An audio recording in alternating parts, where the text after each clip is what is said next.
Assalamualaikum warahmatullahi wabarakatuh. Saya Wildan Ubaidillah dengan NIM D412120009. Yang terhormat kepada Ibu Yani Isnaiyah, Magister Pendidikan selaku dosen pengampu mata kuliah Bahasa Indonesia. Pada kesempatan kali ini saya akan membahas terkait kajian karya tulis ilmiah, yakni artikel penelitian dengan topik pembahasan fortifikasi beras dari bahan baku ubi gembili untuk mengurangi penyakit diabetes. Sebelumnya saya akan membahas terkait pendahuluan terlebih dahulu. Pangan merupakan faktor yang sangat penting dalam kehidupan manusia. Kebutuhan pangan utama di Indonesia adalah beras dan jagung, kemudian ubi kayu dan ubi jalar. Salah satu usaha yang dapat meningkatkan ketersediaan pangan adalah memanfaatkan hasil pertanian secara ekonomis serta diintensifkan penggalian sumber-sumber bahan pangan baru. Ketergantungan masyarakat Indonesia yang hanya berfokus pada satu sumber karbohidrat saja secara bertahap perlu dikurangi karena akan berdampak pada ketahanan pangan. Salah satu pendekatan dapat dilakukan melalui diversifikasi pangan dengan pembuatan beras analog dari berbagai tepung-tepungan yang berasal dari bahan baku non-beras. Setiap tahunnya, konsumsi beras nasional mengalami peningkatan. Hal ini disebabkan pertumbuhan penduduk yang tidak dapat dikendalikan dengan baik. Salah satu pendekatan dapat dilakukan melalui diversifikasi pangan dengan pembuatan beras analog dari berbagai tepung-tepungan yang berasal dari bahan baku non-beras. Beras analog merupakan istilah dari beras tiruan yang berbentuk seperti beras, dapat dibuat dari tepung non-beras dengan penambahan air. Beras analog memiliki kandungan karbohidrat yang mendekati atau melebihi kandungan beras dari padi.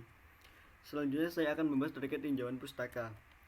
Diabetes merupakan kondisi kronis yang terjadi bila ada peningkatan kadar glukosa dalam darah karena tubuh tidak dapat menghasilkan insulin atau menggunakan insulin secara efektif.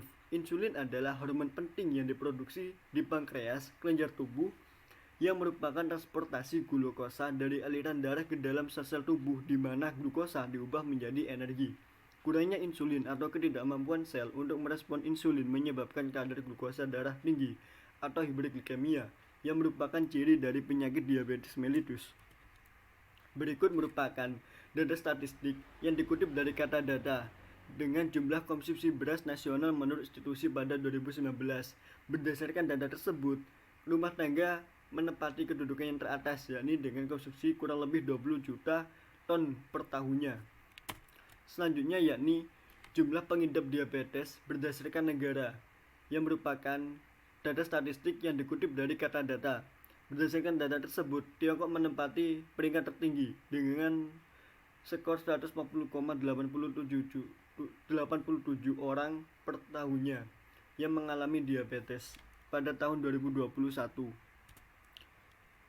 Gembili Dioscorea esculenta L merupakan ubi dari keluarga Dioscoreaceae. Kelompok Dioscoreaceae yang ada di Indonesia meliputi Dioscorea alata, Dioscorea hispida, Dioscorea pentaphylla, dan Dioscorea bulbifera. Keluarga Dioscoreaceae sampai saat ini masih merupakan tanaman subsisten, yaitu bukan tanaman pokok yang dibudidayakan karena pemanfaatannya masih terbatas. Pemanfaatan ubi gembili sebagai beras analog perlu memperhatikan sifatnya yang praktis, mudah untuk diperoleh, warnanya yang menarik, dan aroma yang menyerupai nasi. Untuk menghasilkan beras analog yang bermutu, perlu adanya bahan tambahan dalam pembuatan beras analog. Berikut bahan-bahan yang digunakan dalam pembuatan beras analog. Yang pertama, STPP, sodium tripolyphosphate, bisulfit, dan alginat digunakan sebagai bahan pengganti air. Yang kedua, kalsium klorida, CaCl, bahan tambahan pangan sebagai penghambat proses hidrolisis pati. Yang ketiga, garam sebagai penyerap air. Dan yang keempat, minyak sawit sebagai antioksidan dan sumber vitamin A. Selanjutnya saya akan membahas terkait metode penelitian. Jenis penelitian fortifikasi beras dari bahan baku ubi gembili untuk mengurangi risiko penyakit diabetes mellitus merupakan jenis penelitian kumulatif dikarenakan sumber yang diperoleh berdasarkan atas penelitian terdahulu. Penelitian tersebut membandingkan kandungan beras padi dengan beras gembili sebagai bahan baku pangan. Data yang diperoleh merupakan data sekunder beserta analisis alamiah. Selanjutnya, saya akan membahas terkait informan. Informan dalam penelitian adalah orang atau pelaku yang benar-benar tahu dan menguasai masalah, serta terlibat langsung dengan masalah penelitian. Informan dalam penelitian ini merupakan seorang petani di persawahan desa Pacet. Prosedur pengumpulan data yang digunakan dalam penelitian ini adalah kuesioner, observasi, dan wawancara. Data yang diperoleh dalam penelitian ini adalah kesukaan masyarakat desa Pacet terhadap ubi gembili sebagai makanan penunjang karbohidrat. Selanjutnya saya akan membahas terkait eksperimen. Untuk membuat beras gembili perlu dilakukan pengolahan yang baik. Dengan pertama, mengupas gembili dan mengiris tipis dengan ukuran 2-3 mm, kemudian melakukan perendaman pada nabi sulfit 1000 ppm dan 50 gram garam selama 6 jam. Selanjutnya, membilas dan membersihkan gembili. Apabila gembili telah dibersihkan, maka dilanjutkan dengan proses pengeringan di bawah sinar matahari selama 2-3 hari. Dan langkah yang terakhir adalah mencampurkan gembili yang sudah dikeringkan dengan air 75%, alginat 2%, minyak sawit 10%, dan CaCl 1000 ppm. Selanjutnya campuran dimisir hingga homogen dan terbentuk adonan. Kemudian adonan dimasukkan dalam mesin extruder untuk memperoleh tekstur beras yang mirip dengan tekstur beras aslinya. Selanjutnya saya akan membahas terkait hasil dan pembahasan. Berdasarkan data, ketergantungan masyarakat terhadap beras padi menunjukkan tingginya konsumsi masyarakat terhadap beras padi sebagai bahan pokok pangan sumber karbohidrat. Tingginya konsumsi masyarakat terhadap beras padi menunjukkan resiko penyakit diabetes yang cukup tinggi. Semakin tingginya data kenaikan penyakit diabetes, maka masyarakat perlu mengubah pola konsumsi untuk mengurangi penyakit diabetes mellitus. Dengan kandungan beras menggunakan bahan baku dengan kandungan karbohidrat yang setara dengan kandungan karbohidrat pada beras padi. Beras gembili sebagai fortifikasi beras dengan rendah gula dapat mengurangi tingkat penyakit diabetes dan menjaga ketahanan swasembada pangan.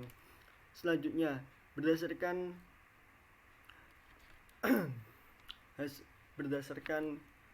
data tersebut, maka dapat ditarik kesimpulan dan saran.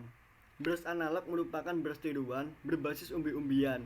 Berdasarkan hasil analisis, diperoleh kadar karbohidrat sebesar 66,36% dan kadar protein sebesar 5,53%, sehingga dapat disimpulkan bahwa umbi gembili layak dijadikan beras analog karena memiliki kandungan karbohidrat yang hampir sama dengan karbohidrat pada beras yang berasal dari padi. Oleh karena itu, disarankan semua pihak baik masyarakat dan pemerintah mendukung dan mewujudkan program beras analog. Sekian pembahasan artikel penelitian dari saya. Wassalamualaikum warahmatullahi wabarakatuh.